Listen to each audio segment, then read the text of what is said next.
తీసుకొని ఇప్పటికైనా ఈ ప్రభుత్వం బోళ్లు దగ్గర పెట్టుకుని పనిచేయాలని మరొకసారి వాళ్ళని హెచ్చరిస్తున్నాం. అందరికీ నమస్కారం. మొన్న మనం చూసాం ఈ గుంటూరులో కృష్ణబాబు కాలనీలో ఒక మహిళ మీద ఒక టీడీపీ వార్డు సెక్రటరీ ఎంత దారుణంగా దాడి చేయడం జరిగింది. అతని కుటుంబ సభ్యులు కలిసి 9 మంది వివస్రణ చేసి అసలు నిజంగా మనం ప్రజాస్వామ్యంలో ఉన్నామా లేదా అర్థం కాని పరిస్థితిలో దాడి చేయడం జరిగింది. ఎంత దారుణమైన సంఘటన జరిగినందుకు ఆ కుటుంబానికి పరామర్శ చేయడానికి జగన్మోహన్ రెడ్డి గారి ఆదేశానుసారం మేమందరం కూడా ఈ రోజు వచ్చి ఆ మహిళను కలిశాము. జరిగిన సంఘటన అంతా తెలుసుకున్నాము. ఆ మహిళకి ధైర్యం చెప్పడం జరిగింది. అలాగే మీకు అండగా జగన్మోహన్ రెడ్డి గారు అలాగే మా పార్టీ మా మహిళలందరం కూడా ఉంటాము. ఏది సహాయ సహకారాలు కావాలన్నా చెప్పడం జరిగింది. అలాగే ఎటువంటి న్యాయ సహాయం కావాలన్నా కూడా మా పార్టీ తరఫున అందిస్తామని కూడా తెలియజేయడం జరిగింది. నిజంగా జంగిల్ రాజ్ పాలన అంటే ఎలా ఉంటుందో అలాంటి పాలన సాగుతూ ఉంది.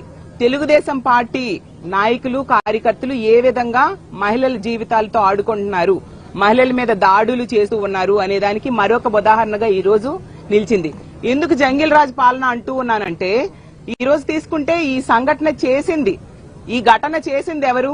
తెలుగుదేశం పార్టీ కార్యకర్త. అలాగే ఈ సంఘటన జరిగాక సెటిల్మెంట్ కి ప్రయత్నించింది తెలుగుదేశం పార్టీ ఎమ్మెల్యే అయిన గల్లా మాధవి గారు. నిజంగా ఒక మహిళ ఉండి ఆమె సెటిల్మెంట్ కి ప్రయత్నించడం సిగ్గుచేటు. ఆ సిఐ అన్నారు ఏంటి ఈ ఎమ్మెల్యే ఆదేశానుసారం మేము యాక్షన్ తీసుకున్నామని. ఈ ఎమ్మెల్యే అంటారు పోలీసుల అలసత్వం వల్ల లేట్ అయింది అని చెప్పేసి. అంటే పోలీసులు అక్కడ మహిళలు కూడా అడుగుతూ ఉన్నారు, మేము కూడా అడుగుతూ ఉన్నాం. ఎమ్మెల్యే చెప్తే గాని యాక్షన్ తీసుకోరా పోలీసులు? అంటే సామాన్య మానవులు సామాన్య ప్రజలు మాకు కష్టం వచ్చింది లేదా ఒక వ్యక్తి ఈ విధంగా దాడి చేశాడు యాక్షన్ తీసుకోండి అంటే పోలీసులు తీసుకోరా? ఎమ్మెల్యేలు చెప్తేనా తీసుకుంటారా? 10,000 లంచం ఇవ్వలేదని చెప్పి ఆ బోరు వేసుకోవడానికి 10,000 లంచం ఇవ్వలేదని చెప్పి అంత దారుణంగా వివస్రణ చేసి దాడి చేశారు. ఎంత ఘోరం అంటే ఆమె భయంతో మూత్రం పోసుకుంటూ ఉన్నా కూడా వీళ్ళు దాడి చేశారంటే ఇంత నీచానికి దిగజారా?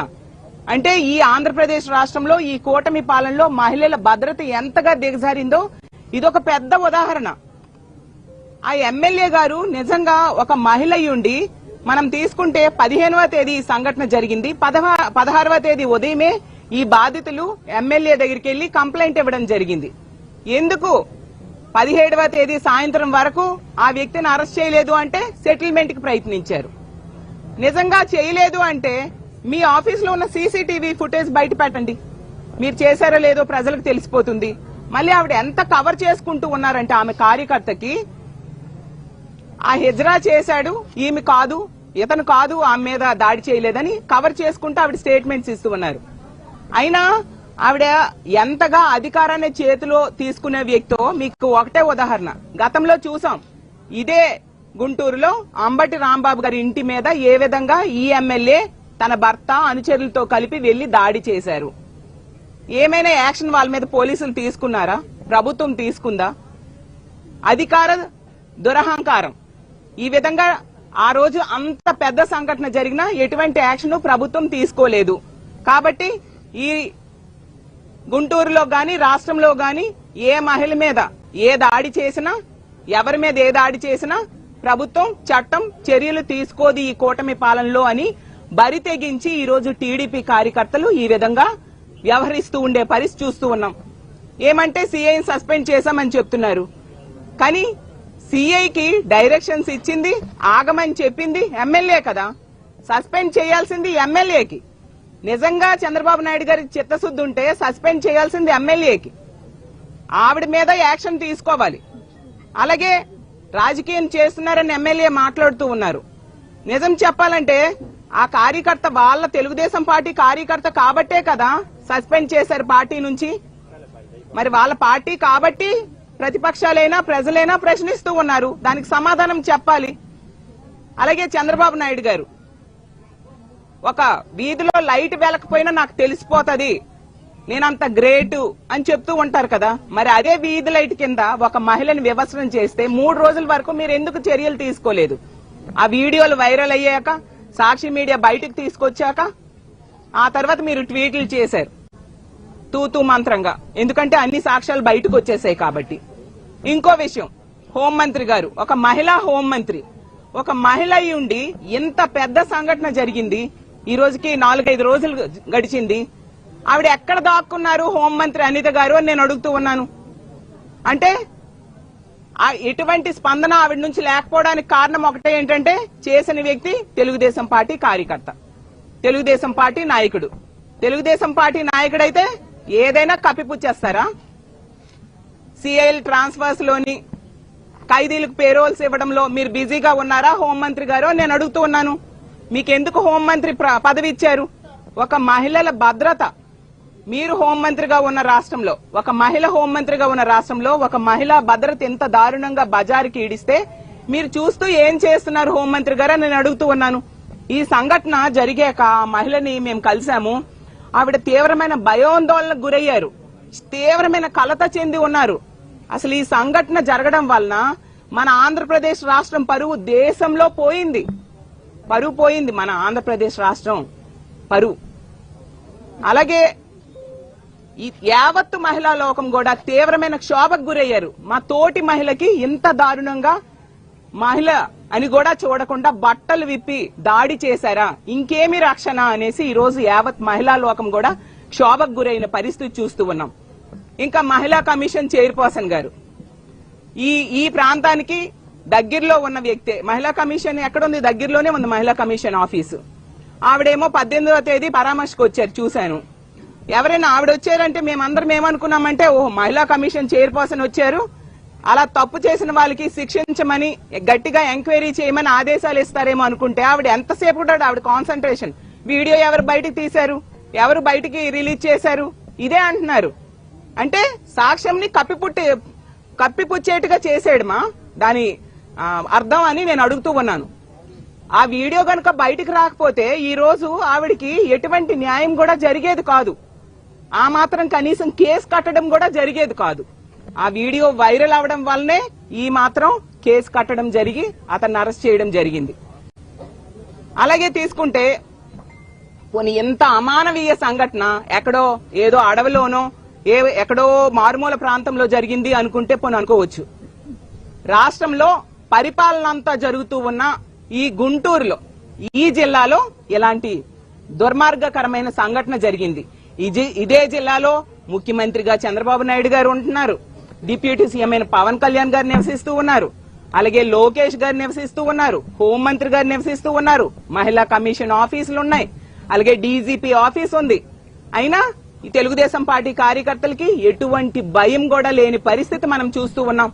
మహిళా కమిషన్ చైర్పర్సన్ కు ఒకటే నేను అడుగుతున్నాను, మీరు శుద్ధపోస మాటలు మాట్లాడడం ఆపేసి అసలు మీ తెలుగుదేశం పార్టీ కార్యకర్తలు చేస్తున్న దుర్మార్గాల్ని ఖండించండి, వాళ్ళకి తీవ్రమైన పనిష్మెంట్ వేసేట్టుగా మీరు చేయాల్సిందిగా కోరుతున్నాను. మీకు ఇంకో విషయం కూడా అడుగుతున్నాను, మొన్ననే మా మహిళలందరూ కలిసి మీకేమో రిప్రజెంటేషన్ ఇవ్వడం జరిగింది. చాలా మంది మీ తెలుగుదేశం పార్టీకి సంబంధించిన నాయకుల వలన చాలా మంది మహిళలు బాధించబడ్డారు, ఆ నాయకుల మీద చర్యలు తీసుకోండి, సుమోటోగా కేసులు పెట్టండి అని చెప్పి. ఫర్ ఎగ్జాంపుల్ ఇదే గుంటూరు చెందిన నజీర్ అనే ఎమ్మెల్యే వాళ్ళ ఒక మహిళ బాధించబడింది అనేసి ఆ రోజు కంప్లైంట్ లో రాయడం జరిగింది. అలాగే ఆదిమూలం అనే ఎమ్మెల్యే వల్ల ఒక మహిళ లైంగిక వేధింపులు గురయ్యారని కూడా చెప్పడం జరిగింది. అలాగే అరవ శ్రీధర్ అనే వ్యక్తి వల్ల ఒక మహిళ బాధించబడింది, వేధింపులు గురైంది అని కూడా చెప్పడం జరిగింది. అలాగే బిఆర్ నాయుడు అనే టీటీడీ చైర్మన్ వల్ల కూడా ఒక మహిళ వేధింపులు గురైంది అనేసి చెప్పడం జరిగింది. ఇలా ఎన్నో సంఘటనలు మీకు రాసి పెట్టి కంప్లైంట్ ఇచ్చాం. దాని మీద మీరు ఏం యాక్షన్ తీసుకున్నారు? దాని మీద మీకు ఎటువంటి చలనం లేదు, ఎటువంటి యాక్షన్ లేదు. అవన్నీ పక్కన పెడితే మొన్న కావలిలో, నెల్లూరు జిల్లా కావలిలో చూస్తాం, మా నాయకులు పూజితమ్మ లాంటి వాళ్ళందరూ వెళ్లి ఆ కుటుంబానికి పరామర్శ చేయడం జరిగింది. ఒక మహిళని వివస్త్రం చేశారు, అక్కడ వీడియోలు దొరకలేదు కదా, ఎటువంటి చర్యలు లేవు, ఎటువంటి యాక్షన్ లేదు తప్పు చేసిన వాళ్ళ మీద.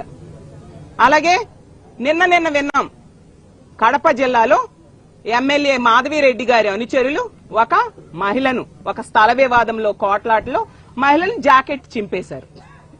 మరి ఏం యాక్షన్ తీసుకున్నారు? ఇప్పటికి ఇంచుమించు 48 అవర్స్ కావస్తూ ఉంది కదా. ఈ మహిళా కమిషన్ చైర్పర్సన్ గాని, పోలీసులు గాని, సీఎం గాని, హోంమంత్రి గాని ఏం యాక్షన్ తీసుకున్నారు? మీకు ఇదేనా మహిళల భద్రత మీద ఉన్న చిత్తశుద్ధి అని నేను అడుగుతూ ఉన్నాను. ఇంత దారుణంగా మహిళల భద్రత గాలికి వదిలేస్తారా? మీరు ఇంత నిర్లక్ష్యంగా వ్యవహరించడం వలన, ఎంతసేపు కూడా రెడ్ బుక్ రాజ్యాంగం అమలు మీద దృష్టి పెట్టడం వలన ఈ రోజు మహిళల భద్రత ఇలా గాలిలో దీపంలా అయిపోయిన పరిస్థితి. మరి మహిళలకి ఇలా రక్షణ లేని పరిస్థితి అయితే ఎలా బ్రతుకుతారు ఈ ఆంధ్రప్రదేశ్ రాష్ట్రంలో కూటమి పాలనలో అని నేను అడుగుతూ ఉన్నాను. ఈ రోజు ఈ కృష్ణబాబు కాలనీలో జరిగిన సంఘటన నిజంగా యావత్ ప్రభుత్వమే సిగ్గుపడాలి. ఖచ్చితంగా ఇలాంటి సంఘటన జరిగినందుకు ఒక మహిళా హోంమంత్రి అయ్యి ఈ రోజు కూడా స్పందించకుండా దాక్కున్నందుకు హోంమంత్రి అనిత గారు రాజీనామా చేయాల్సిందిగా మేము డిమాండ్ చేస్తూ ఉన్నాము. ఎంత దారుణమైన సంఘటన జరిగింది. ఎటువంటి చర్యలు తీసుకోకుండా 3 రోజులు లేట్ చేసినందుకు చంద్రబాబు నాయుడు గారు క్షమాపణ చెప్పాల్సిందిగా మేము డిమాండ్ చేస్తూ ఉన్నాము. ఈ మహిళకి గాని, మహిళ కుటుంబానికి గాని పూర్తిగా మా పార్టీ అండగా ఉంటుంది. ఈ రోజు కూడా ఆ రోజు దాడి జరిగినప్పుడు ఆమె నగలు, చైను, చెవుల్లోవి అన్ని లాగేసుకున్నారంట. వాళ్ళు ఇవ్వలేదంట ఆ మల్లెలమూర్తి అనే వ్యక్తి. అంటే మరి సీఎం ఏం చేస్తున్నారు, హోంమంత్రి ఏం చేస్తున్నారు? మరి 18వ తేదీ మహిళా కమిషన్ చైర్పర్సన్ వచ్చింది, మరి కనీసం ఆ నగలు కూడా ఇప్పించలేకపోయారా? ఎందుకు ఈ ప్రభుత్వం, ఎందుకు ప్రజలు ఎన్నుకున్నారు మిమ్మల్ని అని నేను అడుగుతూ ఉన్నాను. కాబట్టి ఇప్పటికైనా ఆ కుటుంబానికి కావలసిన న్యాయం చేయాలి. ఆ తప్పు చేసిన వాడికి కఠినంగా శిక్షించాలి. అంతవరకు ఆ కుటుంబానికి అండగా మేముంటాము. అలాగే కుటుంబం తరపున మేము పోరాటం చేస్తామని తెలియజేస్తూ ఉన్నాను. అలాగే ఇంకో విషయం ఏంటంటే, ఇలాంటి సంఘటనలు వరుసగా జరుగుతూ ఉన్నాయి. మహిళల మీద అఘాయిత్యాలు, అత్యాచారాలు, హత్యలు. ఈ రోజు తీసుకుంటే రోజుకి 4 మహిళల మీద హత్య గాని, అత్యాచారం గాని జరుగుతుంది. 70 మంది మహిళల మీద అఘాయిత్యాలు, దాడులు జరుగుతూ ఉన్నాయి. అలాగే వరుసగా 3 సంఘటనలు మనం కొద్ది రోజుల్లోనే వింటూ ఉన్నాం. ఇప్పుడు ఈ కృష్ణబాబు కాలనీలో సంఘటన అవ్వచ్చు, నిన్న కడప జిల్లాలో జరిగిన సంఘటన అవ్వచ్చు, అంతకుముందు కావలిలో జరిగిన సంఘటన అవ్వచ్చు. ఇలా ఇన్ని సంఘటనలు జరుగుతూ ఉన్నా చంద్రబాబు నాయుడు గారి సొంత నియోజకవర్గంలోనే మనం ఆ రోజు చూసాం, మహిళని చెట్టు కట్టి దాడి చేయడం జరిగింది. ఇన్ని సంఘటనలు జరుగుతున్న ప్రభుత్వంలో ఎటువంటి చలనం లేదు. మహిళల రక్షణ గాలికి వదిలేశారు. కాబట్టి రేపు మా వైఎస్ఆర్ కాంగ్రెస్ పార్టీ తరపున మహిళా విభాగం అంతా కూడా ఎవరి జిల్లాల్లో వాళ్ళు అంబేద్కర్ విగ్రహం దగ్గర శాంతియుత నిరసన తెలియజేసి అంబేద్కర్ గారికి వినతి పత్రం ఇవ్వడం జరుగుతుంది. ఇలాంటి ప్రభుత్వానికి బుద్ధి వచ్చేట్టుగా చెయ్యు అంబేద్కర్ గారు, మీరు రచించిన అంబేద్కర్ రాజ్యాంగం అమలయ్యేట్టుగా చేయండి. వీళ్ళు ఎంతసేపు కూడా పోలీసుల్ని రెడ్ బుక్ రాజ్యాంగం అమలుకి, ఆ ప్రతిపక్ష పార్టీ నాయకుల మీద అక్రమ కేసులు పెట్టడానికి ఉపయోగిస్తూ ఉన్నారు. మహిళల రక్షణ గాలికి వదిలేశారు. ఆ విషయం అంబేద్కర్ గారికి చెప్పడానికి, వినతి పత్రం ఇవ్వడానికి రేపు ఆ కార్యక్రమం మా వైఎస్ఆర్ కాంగ్రెస్ పార్టీ తరఫున ఏర్పాటు చేస్తూ ఉన్నాము. అలాగే ఖచ్చితంగా మా పార్టీ ఆ కుటుంబానికి అండగా ఉంటుంది. తప్పు చేసిన వాడికి కఠినంగా శిక్షించాలని ప్రభుత్వాన్ని డిమాండ్ చేస్తూ సెలవు తీసుకుంటున్నాను. పోలీసులు ఆ వీడియో ఎలా బయటకు వచ్చింది అని విచారిస్తూ కొంతమంది ఇక్కడ ఉన్న వాళ్ళ సెల్ ఫోన్లు తీసుకెళ్లాక ఎట్లా చూస్తారు? చాలా దారుణం అండి. నేను అదే చెప్తున్నాను. మహిళా కమిషన్ చైర్పర్సన్ కూడా తప్పు చేసిన వాళ్ళని శిక్షించడం మీద, ఎంక్వైరీ చేయడం మీద, అలాగే దాని గురించి ఆదేశాలు ఆవిడ ఇస్తారు అనుకుంటే వీడియో ఎలా వచ్చింది, ఎవరు బయటికి పెట్టారు అంటూ, అంటే ఆ సాక్ష్యం ఎలా బయటకు వచ్చింది అన్న విషయమే ఆవిడలో ఆతృత కనిపిస్తుంది తప్ప బాధిత మహిళకి న్యాయం చేయాలని గాని, బాధించిన వాడికి శిక్షించాలని గాని ఈ ప్రభుత్వానికి లేదు, మహిళా కమిషన్ కి లేదు, అలాగే పోలీసులకి లేదు. కాబట్టి మరి వీళ్ళు సొద్దపోస కబుర్లు చెప్తూ ఉంటారు కదా, దీని మీద ఏం యాక్షన్ తీసుకుంటారో చంద్రబాబు నాయుడు గారే చెప్పాల్సిందిగా కోరుతున్నారు.